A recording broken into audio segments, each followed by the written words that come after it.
بسم اللہ الرحمن الرحیم۔ السلام علیکم دوستو، ہمیں عوامی جمہوریہ چین کا شکریہ ادا کرنا چاہیے۔ ہمارا حقیقی دوست ہوتے ہوئے اس نے اقوام متحدہ کی سلامتی کونسل کو مجبور کر دیا ہے کہ پاکستان کی اس درخواست پر غور کے لیے ٹال مٹول سے کام نہ لیا جائے، جس کے ذریعے مودی سرکار کی جانب سے بھارتی آئین کے آرٹیکل 370 کے یک طرفہ خاتمے کے باعث ابھرنے والی صورتحال کو زیر بحث لانے کا مطالبہ ہوا ہے۔ مذکورہ اجلاس کا ہنگامی بنیادوں پر بلائے جانا یقیناً ہمارے لیے اطمینان کا باعث ہونا چاہیے، اگرچہ وہ مصرع بھی ہر صورت ذہن میں رکھنا چاہیے کہ وہ منزل ابھی نہیں آئی۔ خدشات کے عین مطابق فرانس نے مذکورہ اجلاس کو ہنگامی بنیادوں پر بلانے کی مخالفت کی، سفارتکاری کے تمام تر ہتھ کنڈے استعمال کرتے ہوئے کوشش کی کہ یہ اجلاس اگست کے چوتھے ہفتے کے کسی دن منعقد ہو۔ کشمیر کا مسئلہ وہاں بھی متفرق یا اینی ادر بزنس شمار کرتے ہوئے بند کمرے کے اجلاس میں انفارمل انداز میں زیر بحث آئے۔ فرانس کی یہ کوشش کامیاب نہیں ہوئی۔ 16 اگست کا اجلاس البتہ میڈیا کی نگاہوں سے بچا کر بند کمرے میں منعقد ہوگا۔ اس اجلاس کو کتنے وقت کے لیے چلانا ہے، اسے طے کرنے کا اختیار سلامتی کونسل کے موجودہ صدر کے پاس ہے۔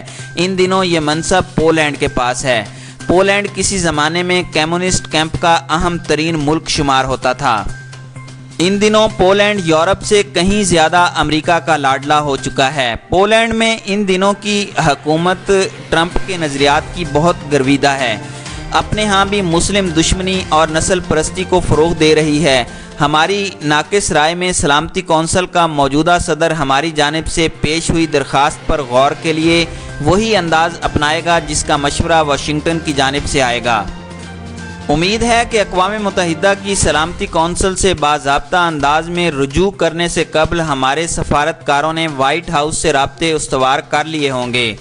امریکی صدر کو پیغام پہنچا دیا گیا ہوگا کہ حال ہی میں 22 جولائی کے روز پاکستان کے وزیر اعظم کو دائیں ہاتھ بٹھا کر اس نے مسئلہ کشمیر پر ثالثی کا کردار ادا کرنے کی امید دلائی تھی۔ آرٹیکل 370 کے یک طرفہ خاتمے نے جنوبی ایشیا کو تباہ کن جنگ سے بچانے کے لیے بین الاقوامی کردار کی اہمیت اجاگر کر دی ہے۔ پولینڈ پر اپنا اثر و رسوخ بروئے کار لاتے ہوئے امریکہ اقوام متحدہ کی سلامتی کونسل کو مسئلہ کشمیر کے حل کے ضمن میں متحرک بنانے میں اہم کردار ادا کر سکتا ہے۔ امریکہ سے اقوام متحدہ کے تناظر میں دوستانہ کردار کی توقع رکھتے ہوئے اگرچہ ہم اس حقیقت سے بے خبر نہیں کہ ٹرمپ اس ادارے کو ہرگز کوئی وقت نہیں دیتا، وہ کسی عالمی ادارے کی بجائے بذات خود ثالث بننے کا شوقین ہے۔ ہمیں ہمت نہیں ہارنی چاہیے، اسے ثالثی کا وعدہ مستقل یاد دلاتے رہنا چاہیے۔ چین کی حمایت کا دل و جان سے شکریہ ادا کرتے ہوئے ہمیں یہ حقیقت بھی ذہن میں رکھنا ہوگی کہ ان دنوں ڈونلڈ ٹرمپ کے امریکہ نے ہمارے دوست چائنا پر تجارتی جنگ مسلط کر رکھی ہے۔ تجارتی جنگ کے علاوہ تازہ ترین قضیہ ہانگ کانگ میں 10 ہفتوں سے جاری ہنگاموں کی صورت میں بھی نمودار ہو چکا ہے۔ آج سے 10 ہفتے قبل مگر 70 لاکھ کی آبادی والے ہانگ کانگ میں ہنگامے پھوٹ پڑے ہیں۔ امن و امان کا جزیرہ مشہور ہوئے ہانگ کانگ میں لاکھوں لوگ سڑکوں پر آ گئے ہیں۔ پولیس نے لاٹھی چارج اور آنسو گیس کے ذریعے ان پر قابو پانا چاہا تو مشتعل نوجوانوں نے اس پر مزاحمتی حملے شروع کر دیے۔ اس ہفتے کے آغاز میں مظاہرین نے ہانگ کانگ کے ایئرپورٹ پر قبضہ کر لیا۔ وہاں روزانہ اوسطاً 150 پروازیں لینڈ کرتی تھیں، ایک جہاز بھی اتر نہ پایا، نہ ہی مظاہرین نے وہاں سے کسی جہاز کو پرواز کی اجازت دی۔ فضائی روابط کو روکنے کے بعد مظاہرین نے ہانگ کانگ میں پبلک ٹرانسپورٹ کے جدید ترین اور قابل رشک نظام کو بھی مفلوج بنا دیا۔ 2 دن قبل ہانگ کانگ کی انتظامیہ نے مظاہرین کو سختی سے کچلنے کا فیصلہ کر لیا۔ مظاہرین پر گولیاں بھی برسائی گئی ہیں۔ دنیا بھر میں یہ خوف پھیلا ہوا ہے کہ اگر ہانگ کانگ کی پولیس مظاہرین پر قابو پانے میں ناکام رہی تو بالآخر چین کو اپنی فوج وہاں اتارنا پڑے گی۔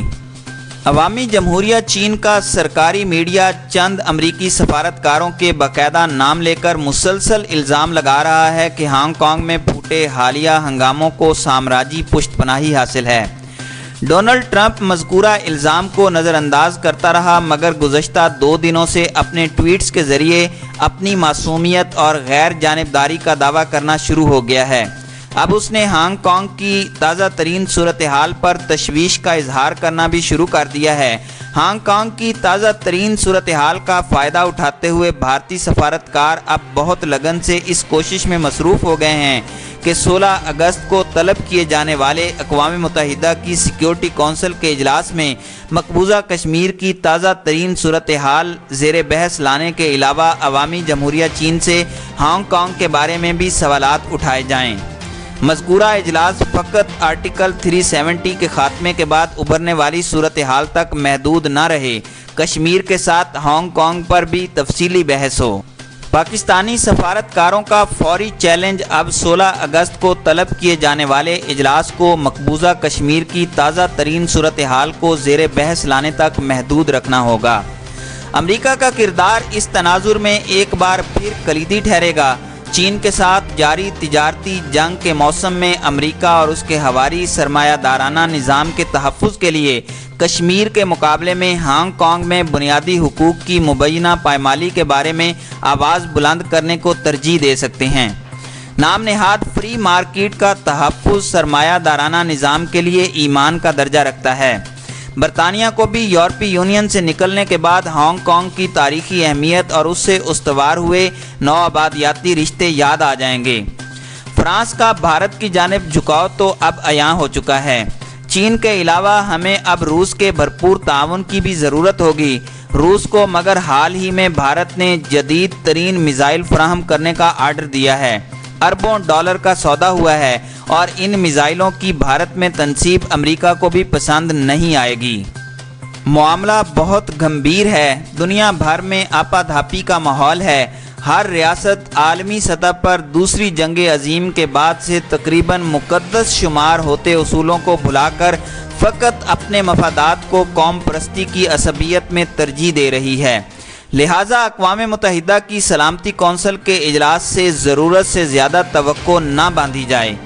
مقبوضہ کشمیر پر نازل ہونے والی حالیہ قیامت سے نبرد آزما ہونے کے لیے ہمیں ایک طویل سفارتی جنگ لڑنا ہوگی۔ سیکیورٹی کونسل کا بند کمرے میں ہوا فقط ایک اجلاس اس کا مداوا نہیں ہو سکتا۔